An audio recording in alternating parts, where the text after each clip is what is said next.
Welcome back to Digital Trends Live. Thank you, everyone, for joining us. Drop in your comments and questions as we go through the show because we are live. So we can absolutely do that, and it's really fun to have those conversations. I'm Greg Nibbler, and right now we are going to be joined by Jay Rosenzweig, the CEO and founder of, conveniently named, Rosenzweig and Company. Hello, Jay. Hey, how you doing today? Doing great. Thanks so much for joining us. Awesome. We have a bunch of stuff to get into, but I thought maybe to start off, we could just have you kind of give a little bit of your background and what exactly your company does. Sure. I'm a recovering lawyer. I have two law degrees from McGill University in Montreal, and have a deep interest in human rights through a mentor of mine from law school, and I'm still on that cause through his Human Rights Board. But I fell into the fascinating world of talent acquisition a number of years ago. And essentially what I do is I help business leaders and investors to design, build, and attract world-class teams. And through my interest in equality and building the best teams possible for my clients and investors, I came to realize that the number of women in top roles is exceedingly deficient, and that got me on this gender advocacy campaign, which began about 15 years ago, where I started doing a report.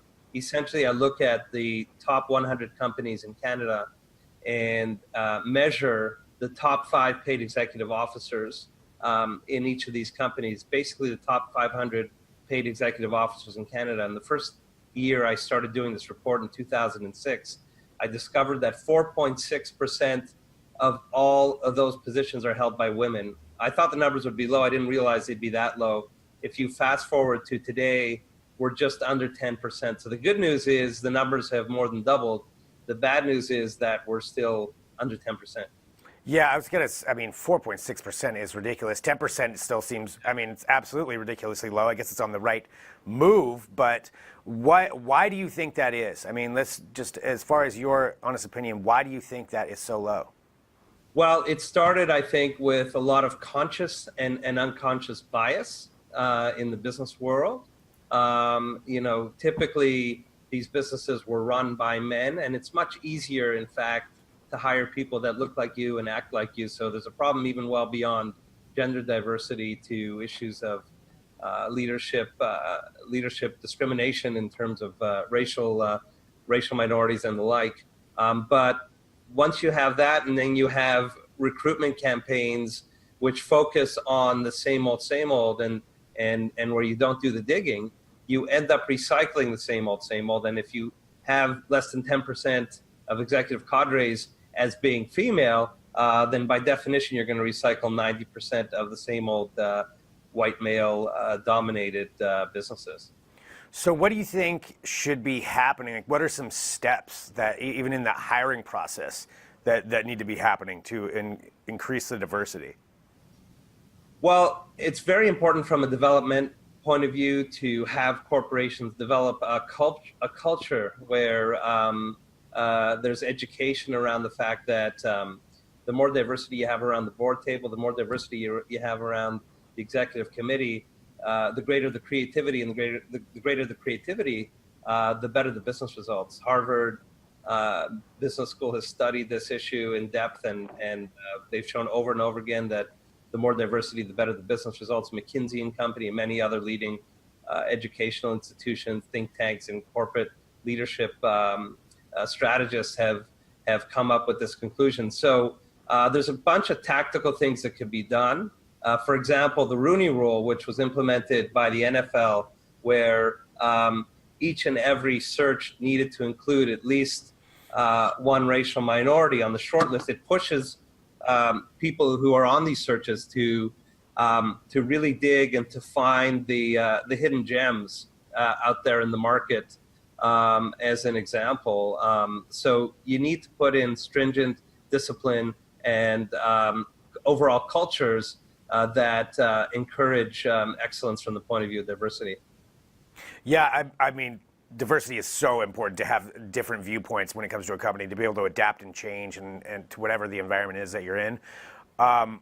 Talking about like on that side, just different things that people can do. We've seen some trends where companies are hiring like a chief diversity officer or an inclusion officer. Is that something that you think companies should start adopting more? Absolutely, because the more you have actually leadership designated to these kinds of important opportunities to seize upon, the better the opportunity to actually make things happen. And the head of diversity needs to be someone senior and very well respected, and not someone who's hired into some perfunctory junior role. Where do you see this going, like in the next year? Do you, since the trend did go, at least it went up, not a lot. Is this something that we can expect, or are we in kind of a lull, or what are some of the factors affecting that?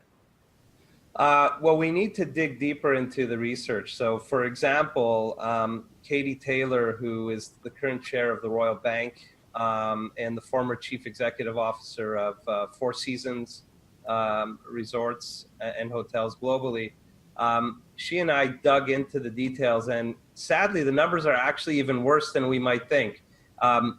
Because as we suspected, of the less than 10% of top executive roles that are held by women, 70% of these roles that these women are in are non-P&L roles, non-profit and loss roles, non-operational roles. In other words, they're not running businesses in a lot of cases. They're overseeing finance or marketing or law, which are all mission-critical positions. But we know that when boards are looking for chief executive officers, they're mostly looking at candidates who've actually run businesses. So it's a matter of digging deep into the research. And once we find and uncover some of these issues, like the one I just highlighted, really focus on encouraging women to take on the important roles and to mentor them into the right path should they want to ultimately be leaders of businesses.